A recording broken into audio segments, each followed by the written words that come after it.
আসসালামু আলাইকুম, hello everyone, welcome back to my channel. আজকের পর্বে আমাদের রেসিপি হলো খুবই স্পেশাল 1K ফ্যামিলি ডান। তাই ছোট একটি কেক বানিয়ে নিলাম।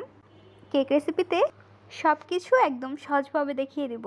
Cake decorate, colour mix, design, clean, সকল কিছু এই ভিডিওতেই খুবই সহজভাবে উপস্থাপন করব। আশা করছি ভিডিওটি ভালো লাগবে এবং ভিডিওটি ভালো লাগলে অবশ্যই একটি লাইক করে দিবেন।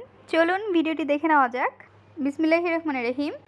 একটি মিক্সিং বলের মধ্যে আমরা ডিমগুলো ভেঙে নিচ্ছি। 5টি ডিম দিয়ে কেকটি তৈরি করব। ডিম থেকে কুসুমগুলো আমরা আলাদা করে নিচ্ছি। কুসুমগুলো আলাদা করে নিয়ে নেওয়ার পর একটি ছাঁকনি নিয়ে নিচ্ছি এবং মেজারমেন্ট কাপের 1.5 কাপ ময়দা নিয়ে নিচ্ছি।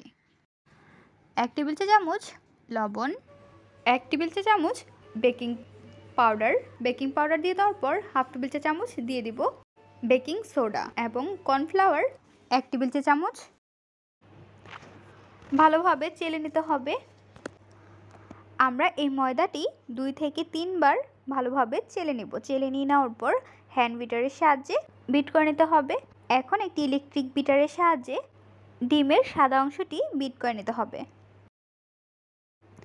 একটু সময় নিয়ে বিট করে নিতে হবে। এখন আমরা এর মধ্যে দিয়ে দিচ্ছি চিনি দিয়ে ভালোভাবে ফর্ম তৈরি করে নিতে হবে। যখন পারফেক্টভাবে ফর্ম তৈরি হয়ে যাবে এর মধ্যে দিয়ে দিতে হবে ডিমের কুসুম। ডিমের গন্ধটি দূর করার জন্য এখন আমরা দিয়ে দিচ্ছি ভ্যানিলা এসেন্স 1 থেকে 2 ফোঁটা।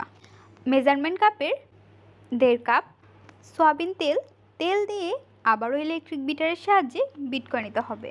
বিট করে নিয়ে নেওয়ার পর যে বাটিতে কেক তৈরি করব তার মাপে কাগজগুলো গোল করে কেটে নিয়েছি এবং চারপাশে কাগজ দিয়ে তেল ব্রাশ করে নিয়েছি। চেলে রাখা ময়দাটি আমরা ব্যাটারের মধ্যে দিয়ে ভালোভাবে মিক্সড করে নিচ্ছি এবং ময়দাগুলো আবারও চেলে নিচ্ছি। এর মধ্যে দিয়ে দিচ্ছি জাল করে রাখা লিকুইড দুধ। ব্যাটারটি ভালোভাবে তৈরি করে নিতে হবে। এর ভেতরে যেন বাবলস না থাকে এবং সময় নিয়ে করতে হবে, তাড়াহুড়ো করা যাবে না। ভালোভাবে ব্যাটারটি তৈরি করা হয়ে গিয়েছে। এখন আমরা কেকের বাটির মধ্যে দিয়ে দিচ্ছি। ব্যাটারটি ঢেলে নিয়ে নেওয়ার পর এইভাবে করে নিতে হবে যেন এর ভেতরে বাবলস না থাকে। সবশেষে ট্যাপ করে নিতে হবে। চুলায় একটি সসপ্যান বসিয়ে দিচ্ছি। ভিতরে স্ট্যান্ড রেখে আমরা কেকের বাটিটি দিয়ে ঢাকনা দিয়ে ঢেকে রেখে দিব 40 থেকে 45 মিনিটের জন্য। চলে আসলাম 45 মিনিট পর। ঢাকনাটি উঠিয়ে নিচ্ছি এবং একটি টুথপিকের সাহায্যে চেক করে নিচ্ছি কেকটি পারফেক্টভাবে হয়েছে কিনা। দেখতে পাচ্ছেন টুথপিকটি একদম ক্লিনভাবে চলে আসছে, অর্থাৎ কেকটি ভালোভাবে তৈরি করা হয়ে গিয়েছে। কেকটি নামিয়ে ঠান্ডা করে নিয়েছি।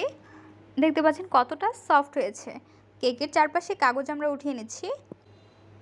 সফট ভ্যানিলা স্পঞ্জ কেক তৈরি করার জন্য আমরা লেয়ার দিয়ে নিচ্ছি। কেকটির আমরা 4টি লেয়ার করে নেব। কেকটির লেয়ার তৈরি করার সময় একটু সাবধানভাবে কেটে নিতে হবে, কেকটি যেন ভেঙে না যায়। কেকটির 4টি লেয়ার তৈরি করা হয়ে গিয়েছে। এখন আমরা নিয়ে নিচ্ছি ক্রিম, ট্রপিক্যাল হুইপ ক্রিম। এই ক্রিমটি খুবই ভালো। এখানে আমরা মেজারমেন্ট কাপের 1 কাপ এবং 1/2 কাপ থেকে একটু বেশি নিয়েছি। ক্রিমটি নিয়ে নেওয়ার পর খুবই ভালোভাবে মুখটি বন্ধ করে দিতে হবে। এর ভেতরে যেন বাতাস না প্রবেশ করলে ক্রিমটি নষ্ট হয়ে যাবে এবং আবারও ডিপ ফ্রিজারেটরে রেখে দিতে হবে। ইলেকট্রিক বিটারের সাহায্যে ক্রিমটি আমরা বিট করে নিচ্ছি এবং শুকনো চিনি আমরা ব্লেন্ড করে নিয়েছি। ব্লেন্ড করে পাউডার করে নিয়ে নেওয়ার পর ক্রিমটি যখন একটু ঘন হবে তখন আমরা এর মধ্যে দিয়ে দিব চিনি পাউডার দিয়ে দেওয়ার পর ইলেকট্রিক বিটারের সাহায্যে আবারও বিট করে নিতে হবে। চিনি পাউডারটি একবারে দেওয়া যাবে না, অল্প অল্প করে দিয়ে বিট করে নিতে হবে। ক্রিমটি খুবই ভালোভাবে এবং সময় নিয়ে বিট করে নিতে হবে।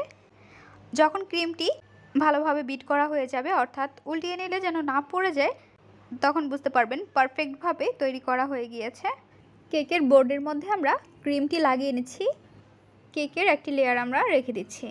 এর মধ্যে আমরা দিয়ে দেব চিনি পানিটি গুলিয়ে নিয়েছি এবং এক এক করে চিনি পানি দিয়ে ক্রিমগুলো লাগিয়ে লেয়ারটি বসিয়ে নিতে হবে। চারপাশে ক্রিম দিয়ে ভালোভাবে ক্লিন করে নিতে হবে। কেক ডেকোরেটের মেইন হচ্ছে কেকটি ভালোভাবে ক্লিন করা, তাই সময় নিয়ে কেকটি ক্লিন করে নিতে হবে। কেকটি ক্লিন করে নিয়ে নেওয়ার পর এখন আমরা নিয়ে নিব কেক ডিজাইন করার জন্য নজেল।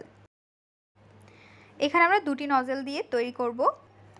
পলি ব্যাগের মধ্যে ভরে নিচ্ছি নজেল এবং এখানে আমরা নিয়েছি সাদা কালার। এই ক্রিমে আমরা কোনো কালার ব্যবহার করব না।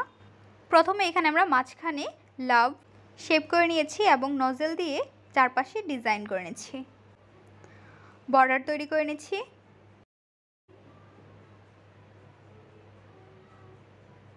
এখন আমরা নিয়ে নিব ইয়েলো কালার। 2 থেকে 3 ফোঁটা দিয়ে দেওয়ার পর ভালোভাবে মিক্সড করে নিতে হবে। কালারটি মিক্সড করে নিয়ে নেওয়ার পর এখন আমরা গোলাপ বানিয়ে নিব। আপনারা এখানে চাইলে গোলাপ ফুল গোলাপি কালার অথবা লাল কালার নিতে পারেন। ইয়েলো কালার দিয়ে বানিয়ে নিয়েছি। নিচে আমরা বর্ডার দিয়ে নিচ্ছি। এখন আমরা সবুজ কালার মিক্সড করে নিচ্ছি।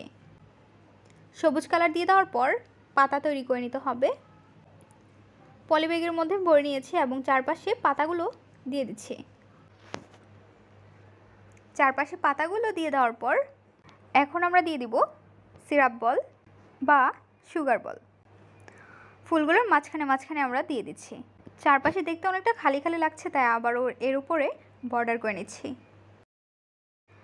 ফাইনালি তৈরি হয়ে গেল মজাদার ইয়াম্মি কেক রেসিপি।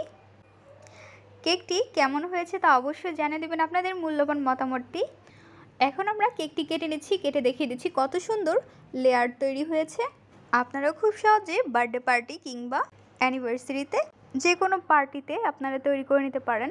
ভিডিওটি যদি ভালো লাগে তাহলে অবশ্যই এটি লাইক করে দেবেন এবং সাবস্ক্রাইব করে আমাদের পাশে থাকবেন। আরও মজার মজার রেসিপি দেখার জন্য সবাইকে আমন্ত্রণ রইল। আজকের পর্বে এখানে বিদায় নিচ্ছি।